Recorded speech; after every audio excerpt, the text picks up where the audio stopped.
જય સ્વામિનારાયણ વિદ્યાર્થી મિત્રો, શ્રી સ્વામિનારાયણ ગુરુકુળ રાજકોટ સંસ્થાન દ્વારા આયોજિત SGIS ઓનલાઈન ગુરુકુળમાં આપનું સ્વાગત છે. આજનો આપણો લેક્ચર છે રાઉલ્ટના નિયમ ઉપર. રાઉલ્ટનો નિયમ જે અબાષ્પશીલ દ્રાવ્ય માટે હોય છે, બરાબર. તો આની પહેલાંના લેક્ચરમાં, ગયા લેક્ચરમાં આપણે લોકો ભણી ગયા છીએ બાષ્પ દબાણ વિશે.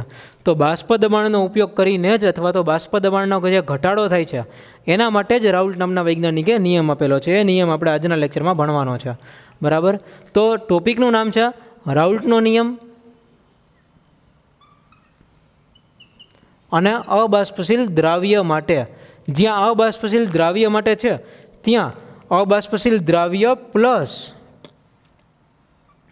બાષ્પશીલ દ્રાવક,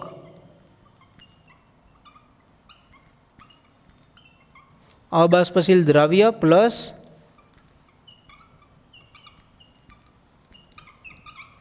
બાષ્પશીલ દ્રાવક. એટલે કે બાષ્પશીલ દ્રાવકમાં કોઈ અબાષ્પશીલ દ્રાવ્ય ઓગાળીએ ત્યારે જે બાષ્પ દબાણમાં ઘટાડો થાય એ ઘટાડો કેટલો હોય એની ગણતરી રાઉલ્ટ નામના વૈજ્ઞાનિકે કરાવી છે. એ ગણતરી આપણે અત્યારે કરવાની છે, બરાબર. તો રાઉલ્ટનો નિયમ આ રાઉલ્ટ નામના વૈજ્ઞાનિકે 1887માં આ નિયમ આપ્યો છે, બરાબર. 1887માં નિયમ આપેલો છે એ આપણો રાઉલ્ટનો નિયમ. એણે એવું દર્શાવ્યું 1887ના જે નિયમ આપ્યો કે બાષ્પ દબાણમાં જે ઘટાડો થાય એ કેટલો હોય. તો પહેલાં તો બાષ્પ દબાણ એટલે શું, એ તમને યાદ હશે, ગયા લેક્ચરમાં ભણ્યા હતા. બાષ્પ દબાણ એટલે કે જ્યારે સંતુલન અવસ્થામાં બંધ પાત્રમાં પ્રવાહી ભરેલું હોય અને બાષ્પ અને પ્રવાહી બંને સંતુલન અવસ્થામાં હોય એવા સમયે બાષ્પના અણુઓ દ્વારા પ્રવાહીની સપાટી પર જે દબાણ લાગે એ દબાણને બાષ્પ દબાણ કહેવાય છે. તો 1887માં બાષ્પ દબાણમાં જે ઘટાડો થતો હતો એના માટે રાઉલ્ટ નામના વૈજ્ઞાનિકે એક આખો નિયમ આપ્યો છે, બરાબર.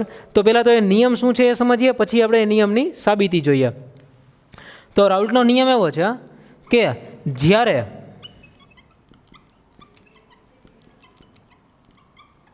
બાષ્પશીલ દ્રાવકમાં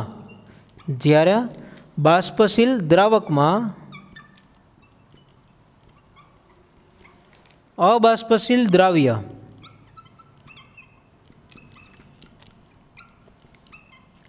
ઓગાળવામાં આવે ત્યારે, જ્યારે બાષ્પશીલ દ્રાવકમાં અબાષ્પશીલ દ્રાવ્ય ઓગાળવામાં આવે ત્યારે જે દ્રાવણ બને છે તે દ્રાવણના બાષ્પ દબાણમાં થતો ઘટાડો, તે દ્રાવણના બાષ્પ દબાણમાં થતો ઘટાડો દ્રાવ્યના મોલ અંશ જેટલો હોય છે. દ્રાવ્યના મોલ અંશ જેટલો હોય છે. હવે આ એક આપણને નિયમ આપ્યો છે, બરાબર. આ નિયમ છે, અને સાબિત કેવી રીતે કરવાનો છે હવે આપણે જોઈશું. તો પહેલાં તો નિયમ આખો સમજી લઈ કે જ્યારે અબાષ્પશીલ દ્રાવકમાં એટલે કે કોઈ પણ જ્યારે બાષ્પશીલ દ્રાવકમાં એટલે કોઈ એક પેટ્રોલ છે કે પાણી છે કે આવા કોઈ દ્રાવકમાં અબાષ્પશીલ દ્રાવ્ય ઓગાળવામાં આવે, જ્યારે અબાષ્પશીલ દ્રાવ્ય છે એ આપણો અબાષ્પશીલ દ્રાવ્ય એટલે કે મીઠું છે કે કોઈ પણ એક યુરિયા છે કે ગ્લુકોઝ છે, આવો બધાય કે ખાંડ છે, આવા બધાય અબાષ્પશીલ દ્રાવ્ય છે. જે અબાષ્પશીલ દ્રાવ્ય ઓગાળવામાં આવે ત્યારે દ્રાવણના બાષ્પ દબાણમાં થતો ઘટાડો એટલે કે જે શુદ્ધ દ્રાવકનું બાષ્પ દબાણ હતું તે વધારે હતું અને દ્રાવણ જે બન્યું એ દ્રાવણનું બાષ્પ દબાણ ઓછું બન્યું છે. તો દ્રાવણના બાષ્પ દબાણમાં જે ઘટાડો થયો, શુદ્ધ દ્રાવક હતું એનું વધારે હતું, દ્રાવણનું ઓછું હતું. તો દ્રાવકમાંથી દ્રાવણ બન્યું ત્યારે બાષ્પ દબાણમાં ઘટાડો થયો. એ ઘટાડો કેટલો હશે બાષ્પ દબાણમાં થતો? અહીંયા એક શબ્દ આવે છે સાપેક્ષ ઘટાડો, બરાબર છે. ફક્ત ઘટાડો નથી વિચારવાનો, એને સાપેક્ષ ઘટાડો લખવાનું છે. તો બાષ્પ દબાણમાં થતો સાપેક્ષ ઘટાડો દ્રાવ્યના મોલ અંશ જેટલો હોય છે. દ્રાવ્યના મોલ અંશ જેટલા હોય એના જેટલો ત્યાં ઘટાડો થયો હોય એ સાપેક્ષ ઘટાડો હોય છે. તો પહેલાં તો સાપેક્ષ ઘટાડો કોને કહેવાય એ વાત કરીએ. તો સાપેક્ષ ઘટાડો એટલે કે કોઈ જે આપણો શુદ્ધ દ્રાવક છે એના આધારે નક્કી કરવાનું હોય, સાપેક્ષ છે એની સાપેક્ષે નક્કી થાય, બરાબર. આપણો શુદ્ધ દ્રાવક જો પાણી હોય તો પાણીની સાપેક્ષે નક્કી થાય. આપણો શુદ્ધ દ્રાવક જો પેટ્રોલ હોય તો પેટ્રોલની સાપેક્ષે નક્કી થાય કે એનું બાષ્પ દબાણ કેટલું છે, બરાબર. તો બાષ્પ દબાણમાં થતો સાપેક્ષ ઘટાડો દ્રાવ્યના મોલ અંશ જેટલો હોય છે. આના માટે સૂત્ર લખીએ. સૂત્ર છે પહેલાં તો જોઈ લઈ કે જો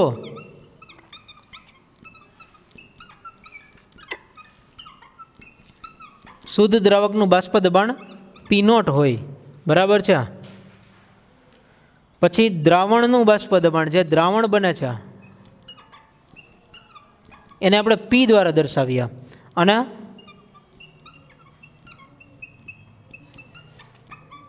દ્રાવ્યના મોલ અંશ તેને x2 દ્વારા દર્શાવીએ, બરાબર. દ્રાવ્યના મોલ અંશ x2 હોય તો સૂત્ર બને P0 - P અપોન P0 બરાબર x2. જો આ સૂત્રમાં દર્શાવાય છે કે P0 અને P આ ઘટાડો દર્શાવે છે, એટલે કે શુદ્ધ દ્રાવકનું બાષ્પ દબાણ હતું અને અહીંયા જે દ્રાવણ બન્યું એનું બાષ્પ દબાણ, બંનેની બાદબાકી, એટલે કે એટલો ઘટાડો થયો હશે. અને સાપેક્ષ છે, સાપેક્ષ છે એટલે છેદમાં લખ્યું શુદ્ધનું બાષ્પ દબાણ, બરાબર છે. આ સાપેક્ષ ઘટાડો છે, સાપેક્ષ શબ્દ છે એટલે સાપેક્ષ માટે થઈને છેદમાં શુદ્ધ દ્રાવકનું બાષ્પ દબાણ લખ્યું છે. તો P0 - P અપોન P0, આ આખું જે સૂત્ર બને છે આ આખા સૂત્રને કહેવાય છે સાપેક્ષ ઘટાડો. P0 - P અપોન P0 એ દર્શાવે છે સાપેક્ષ ઘટાડો. સાપેક્ષ ઘટાડો છે એ કોના જેટલો હોય છે? x2, એટલે કે દ્રાવ્યના મોલ અંશ જેટલો હોય છે. જે દ્રાવ્યના મોલ અંશ છે એ આપણા x2 છે. તો દ્રાવ્યના મોલ અંશ જેટલો હોય છે. આ આખું સૂત્ર છે P0 - P અપોન P0 બરાબર x2. ગણતરી સમયે, દાખલા ગણવા સમયે આ સૂત્રને ઉપયોગમાં લેવાનું હોય છે. હવે આપણે જોઈએ છીએ રાઉલ્ટના નિયમની સાબિતી, બરાબર. આ એનો નિયમ હતો. 1887માં રાઉલ્ટ નામના વૈજ્ઞાનિકે નિયમ આપ્યો છે, બરાબર. આ એનો નિયમ છે. હવે જોઈએ છીએ આપણે એની સાબિતી, રાઉલ્ટના નિયમની સાબિતી.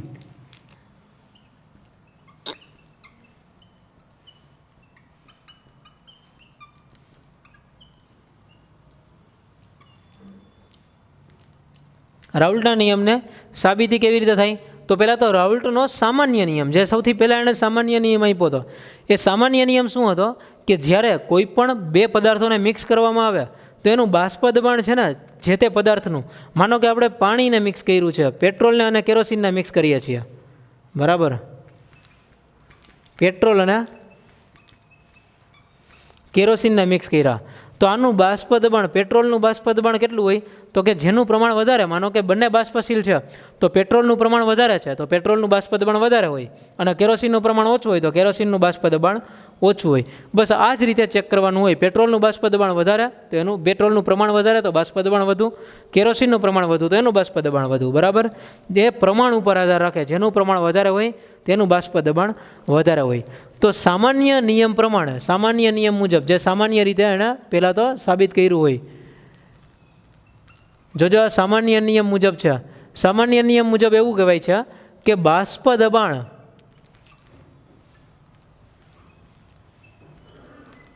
હંમેશા મોલ અંશના સમપ્રમાણમાં હોય છે. મોલ અંશના સમપ્રમાણમાં હોય છે. તો બાષ્પ દબાણ છે હંમેશા મોલ અંશના સમપ્રમાણમાં હોય છે. તો આપણે જોઈએ કે અહીંયા આપણે વિચારીએ કે આપણા દ્રાવકનું બાષ્પ દબાણ, હવેથી એક ધ્યાન રાખવાનું છે, આપણે આગળ પણ જોયું છે એમ કે 1 લખશું એ હંમેશા કોના માટે હશે? દ્રાવક માટે, અને 2 લખશું એ હંમેશા દ્રાવ્ય માટે હશે, બરાબર છે. 1 છે હંમેશા દ્રાવક માટે, એટલે અહીંયા આપણે 1 લખવાનું આવશે બધી જગ્યાએ, અને 2 હશે હંમેશા દ્રાવ્ય માટે હશે. તો દ્રાવકનું બાષ્પ દબાણ લખવું હોય તો દ્રાવકનું બાષ્પ દબાણ P1 ચલે છે x1, એટલે કે P1 દ્રાવકનું બાષ્પ દબાણ P1 છે અને એના મોલ અંશ x1 છે. તો જેમ મોલ અંશ વધારે એમ એનું P1 પણ, એનું બાષ્પ દબાણ પણ વધારે. તો આ એનું મોલ અંશનું સૂત્ર છે. હવે જોઈ એક સામાન્ય આલેખ દોરીને વિચારીએ કે શું હોય, બરાબર. અહીંયા મોલ અંશ છે, આ બાજુ એક્સ અક્ષ ઉપર આપણે મોલ અંશ લખેલા છે અને વાય અક્ષ ઉપર છે એ આપણે બાષ્પ દબાણ રાખીએ છીએ, બરાબર. હવે જો મોલ અંશ 0 થી 1 સુધી હોય તો જો મોલ અંશ 1 હોય એટલે કે એક મોલ અંશનો મિનિંગ એવો થાય કે બીજો કોઈ પદાર્થ છે જ નહીં, એક જ મોલ અંશ, એનો મિનિંગ એવો થાય કે તે ખુદ એક દ્રાવક જ હાજર છે, બીજો કોઈ પદાર્થ હાજર છે નહીં. એક જ પદાર્થ હાજર હોય એટલે કે મોલ અંશ 1 હોય તો એનું બાષ્પ દબાણ છે એ હંમેશા મહત્તમ હોય, બરાબર. આ એનું મહત્તમ બાષ્પ દબાણ મળે, જેને આપણે P10 કહી શકીએ અથવા તો P0 કહી શકીએ, જે એનું મહત્તમ બાષ્પ દબાણ છે. પછી જેમ જેમ મોલન્સ ઘટતા જાય એમ બાષ્પ દબાણ પણ ઓછું થતું જાય અને એના મોલન્સ 0 હોય એટલે કે એ પદાર્થ જ ન હોય. માનો કે પેટ્રોલ અને કેરોસીનનું મિશ્રણ આપણે કહેતા હોય પણ એમાં પેટ્રોલ હોય જ નહીં, તો પેટ્રોલનું બાષ્પ દબાણ 0 થઈ જાય. જે પદાર્થ ન હોય એનું બાષ્પ દબાણ તો હોય જ નહીં, એટલે કે જેના મોલન્સ ઓછા હોય એનું બાષ્પ દબાણ ઓછું. જેમ જેમ મોલન્સ વધતા જાય એમ એના બાષ્પ દબાણમાં પણ આપણને વધારો જોવા મળતો જાય છે, બરાબર. અને જો મોલન્સ 1 હોય તો એનું બાષ્પ દબાણ મહત્તમ હોય. તો અહીંયા આ સૂત્રની અંદર સપ્રમાણતાની નિશાની કાઢવા માટે એક અચળાંક મૂકવો પડે, તો એના અચળાંકને આપણે મૂકવો છે P10 x1. આ સૂત્ર છે P1 બરાબર P10 x1. શું થયું આની અંદર કે જે બાષ્પ દબાણ છે, જે તે બાષ્પ દબાણ જે પદાર્થનું, માનો કે મોલન્સ 1 હોય, અહીંયા મોલન્સ 1 મૂકી દો એટલે x1 બરાબર 1 મૂકો તો P1 અને P10 બે સરખા થઈ જાય. હવે બાષ્પ દબાણ એનું P10 જેટલું જ થઈ જશે. અહીંયા x1 છે એ 1ની બદલે ઓછા મૂકો તો આ બાષ્પ દબાણ પણ એનું ઓછું થશે. એટલે કે જે આદર્શ પરિસ્થિતિ છે, જે શુદ્ધ પરિસ્થિતિ છે એની અંદર બાષ્પ દબાણ છે એ P10 છે. અને અહીંયા આપણે સપ્રમાણતાની નિશાની કાઢી અને આપણે અચળાંક ત્યાં મૂક્યો P10. દરેક પદાર્થનું એક ચોક્કસ તાપમાને એક ચોક્કસ બાષ્પ દબાણ હોય, બરાબર. કોઈ પણ પદાર્થ હોય એનું એક ચોક્કસ તાપમાન રાખો તો એ તાપમાને એનું બાષ્પ દબાણ ફિક્સ હોય, બરાબર. જેમ કે પાણી છે તો પાણીનું બાષ્પ દબાણ ધારી લઈ કે 700 mm છે, તો એ 25 ડિગ્રી સેલ્સિયસ તાપમાને પાણીનું બાષ્પ દબાણ 700 mm જ હોય ગમે ત્યારે, બરાબર. એ ક્યારેય ચેન્જ થાય નહીં. જો શુદ્ધ પાણી હોય તો એની અંદર પદાર્થો ઉમેરી દેવામાં આવે તો બાષ્પ દબાણમાં ફેરફાર થાય. એ શું ફેરફાર થાય એના માટે આપણે આખો નિયમ ભણીએ છીએ, બરાબર. તો P1 ચલે છે x1, P1 બરાબર P10 x1. અહીંયા જ સપ્રમાણતાની નિશાની કાઢી એટલે P10 મૂકવો પડ્યો. ઓકે, હવે આમાં શું કરવાનું છે તો P10 ને આપણે આ બાજુ લઈ આવીએ તો P1 upon P10 બરાબર બને x1. જ્યાં x1 છે એની બદલે આપણે અહીંયા મોલ કરી નાખીએ, એમાં ચેન્જ કરી દઈએ તો P1 upon P10 બરાબર આ N1 upon N1 plus N2 આવી રીતે આવ્યા હશે. આ દ્રાવકના મોલ છે એટલે મોલન્સ છે, તો મોલન્સ એટલે ઘટકના મોલ છેદમાં કુલ મોલ, તો ઉપર દ્રાવકના મોલ છેદમાં દ્રાવકના મોલ પ્લસ દ્રાવ્યના mole N1 plus N2. Okay, આ સમીકરણ આપણું આવ્યું. આ સમીકરણને આપણે 1 કહી દઈએ, આ સમીકરણ નંબર 2. તો અહીંયા લખી હવે સમીકરણ 2 ને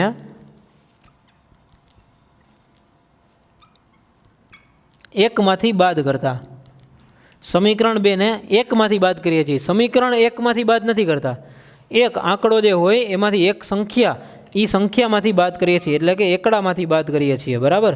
સમીકરણ 2 ને 1 માંથી બાદ કરતા એટલે 1 માઇનસ કરવાનું છે. 1 માઇનસ P1 upon P10 બરાબર 1 minus N1 upon N1 plus N2.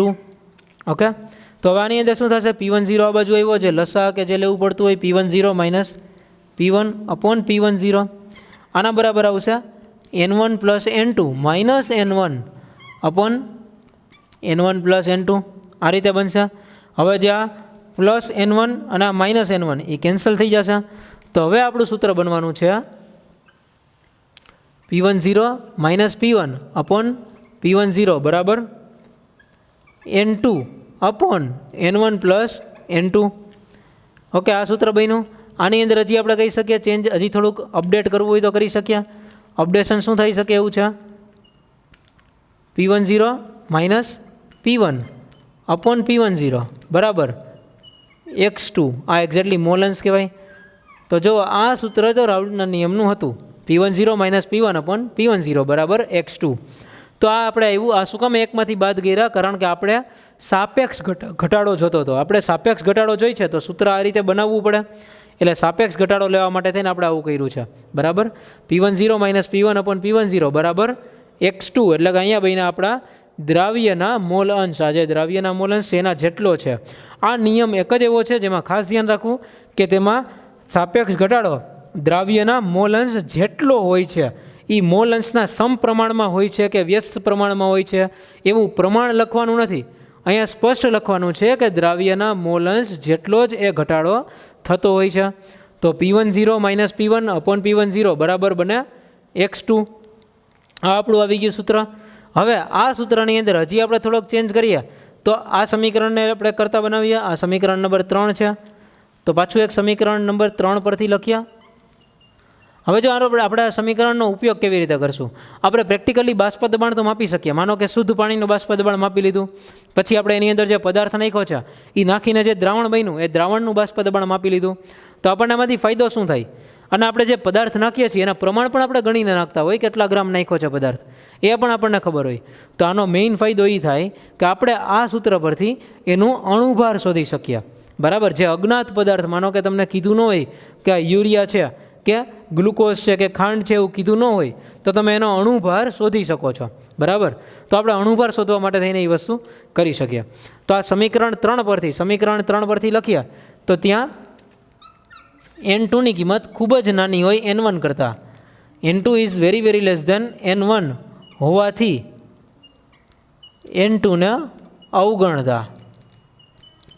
તો સમીકરણ 3 લખીએ એની અંદર આપણે N2ને અવગણીએ, P10 upon P1 minus P1 upon P10. તો N2ના છેદમાં N1 પ્લસ N2 છે, એની બદલે હવે લખવાનું આવશે ફક્ત N1. એટલે અંશમાં મોલ લખેલા છે, છેદમાં પણ મોલ છે. મોલ એટલે થાય વજનના છેદમાં અણુભાર, W2/M2. અને અહીંયા છેદમાં N1 છે એના માટે પણ છેદમાં લખવું પડશે W2. એના છેદમાં આવશે M1, W1ના છેદમાં આવશે M1. જે છેદનો છેદ એટલે અંશમાં લખાય એટલે આપણે M1ને અહીંથી સીધા જ અંશમાં લખી દેશું. તો આ M1 આ સમીકરણ છે. આ આપણું સમીકરણ બન્યું નંબર 4. તો અહીંયા લખી શકાય કે સમીકરણ 4 પરથી અણુભાર શોધી શકાય.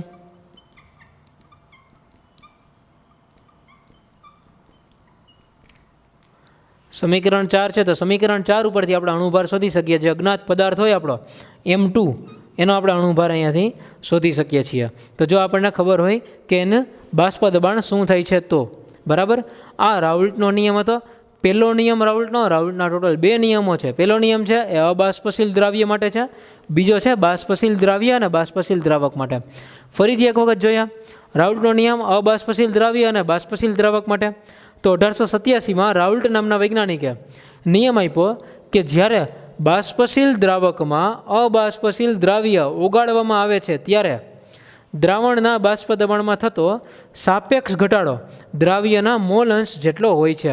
હવે બાષ્પ દબાણમાં ઘટાડો શું કામે થાય છે એ આપણે આગળના લેક્ચરમાં ભણ્યા હતા કે બાષ્પ દબાણ એ જે આવતું હોય એની અંદર આપણે પદાર્થ ઉમેરીએ તો એને લીધે જે સપાટી પરના અણુઓ હોય એ સપાટી પરના અણુઓમાં ફેરફાર થાય છે. સપાટી પરના અણુઓ ઓછા થઈ જતા હોય છે જે દ્રાવક હોય છે એના. બરાબર, પહેલાં 10 અણુઓ હોય, પછી આપણે NaCl ઓગાડ્યું તો 8 જ અણુઓ વધ્યા હતા, BaCl2 ઓગાડીએ તો 7 જ અણુઓ વધ્યા હતા. આવું ગયા લેક્ચરમાં કરેલું છે, એ તમને યાદ છે. એટલે એના ઉપરથી એ જ રીતે અહીંયા પણ આપણે યુઝ કર્યું છે. આપણે સીધું જ લખ્યું છે કે બાષ્પ દબાણમાં ઘટાડો થાય છે. બરાબર, તો બાષ્પ દબાણમાં થતો સાપેક્ષ ઘટાડો એ દ્રાવ્યના મોલ અંશ જેટલો હોય છે. જો શુદ્ધ દ્રાવકનું બાષ્પ દબાણ P0 હોય, P10 લખી દઈએ. દ્રાવણનું બાષ્પ દબાણ છે એ P1 હોય અને દ્રાવ્યના મોલ અંશ X2 હોય તો સાપેક્ષ ઘટાડો કેટલો થાય? તો સૂત્ર બને રાઉલ્ટના નિયમનું P10 minus P1 upon P10 બરાબર X2. આ છે એ બાષ્પ દબાણમાં થતો સાપેક્ષ ઘટાડો છે. બરાબર, હવે એની સાબિતી જોઈએ તો રાઉલ્ટના નિયમની સાબિતી કરવા માટે સૌથી પહેલાં એક સામાન્ય નિયમ ધારી લેવાનો. સામાન્ય નિયમ છે કે બાષ્પ દબાણ હંમેશા મોલ અંશના સમપ્રમાણમાં હોય છે. બરાબર, મોલ અંશ હોય એના સમપ્રમાણમાં હંમેશા બાષ્પ દબાણ હોય છે. તો દ્રાવકનું બાષ્પ દબાણ છે એ P1 ચલે છે X1. દ્રાવકનું બાષ્પ દબાણ P1 ચલે છે X1 લખી શકાય. તો દ્રાવકનું બાષ્પ દબાણ P1 ચલે છે X1. જો સપ્રમાણતાની નિશાની કાઢો તો હવે ત્યાં P10 જે આપણે શુદ્ધ અવસ્થાનું બાષ્પ દબાણ છે એ લખ્યું, એને અચળાંક તરીકે લખ્યું. P1 બરાબર P10 X1. P1 upon P10 બરાબર X1. જ્યાં મોલ અંશ લખ્યા છે ત્યાં મોલ અંશની બદલે આપણે મોલના સ્વરૂપમાં સૂત્ર લખ્યું N1 upon N1 plus N2 P1 upon P10. આ સમીકરણ 2. સમીકરણ 2ને 1માંથી બાદ કરીએ તો 1 માઇનસ P1 અપોન P10 બરાબર 1 minus N1 upon N1 plus N2. તો આમાંથી P10 આને સાદું રૂપ આપીએ એટલે P10 minus P1 upon P10 બરાબર N1 પ્લસ N2. આ અંશમાં આવશે માઇનસ N1 છેદમાં N1 plus N2 plus N1 અને માઇનસ N1 કેન્સલ થઈ જાય એટલે ખાલી વધશે N2/N1 + N2 અને એના બરાબર જ લખી શકાય દ્રાવ્યના મોલ અંશ એટલે કે x2. તો આ દ્રાવ્યના મોલ અંશ લખ્યા છે x2, P10 - P1/P10 બરાબર x2. આ આપણો રાઉલ્ટનો નિયમ સાબિત થઈ ગયો છે. અહીંયાથી આપણા રાઉલ્ટના નિયમનું સાબિતી કમ્પ્લીટ થઈ ગઈ. ત્યાર પછી હજી આપણે એક સ્ટેપ વધારે ભણ્યા, એ છે સમીકરણ 3નો ઉપયોગ કરીને N2ની કિંમત ખૂબ જ નાની હોય N1 કરતાં, એટલે આપણે N2ને અવગણી દઈ તો P10 - P1/P10 બરાબર N2/N1. જ્યાં N2 એટલે મોલ છે તો મોલની બદલે આપણે વજનના છેદમાં અણુભાર લખ્યા, અને ઘટકના મોલ હતા જે દ્રાવકના, ત્યાં પણ મોલના વજનના છેદમાં અણુભાર. તો આ સૂત્ર ઉપરથી આપણે અહીંયા અણુભાર પણ શોધી શકીએ છીએ. બરાબર, તો આ થઈ ગયો રાઉલ્ટનો નિયમ અબાષ્પશીલ દ્રાવ્ય માટે. હવે બીજી એક મહત્ત્વની સૂચના કે આ જ નિયમ આખો મેં તમને જે સાબિત કરાવ્યો એ ટેક્સ્ટબુકમાં આ જ રીતે લખેલો નહીં હોય. બરાબર છે, એની સિક્વન્સ પણ ટેક્સ્ટબુકમાં આગળ પાછળ છે. તો અત્યારે તમારે મેં જે કરાવેલું છે એના પરથી જ આખું સમજવાનું છે.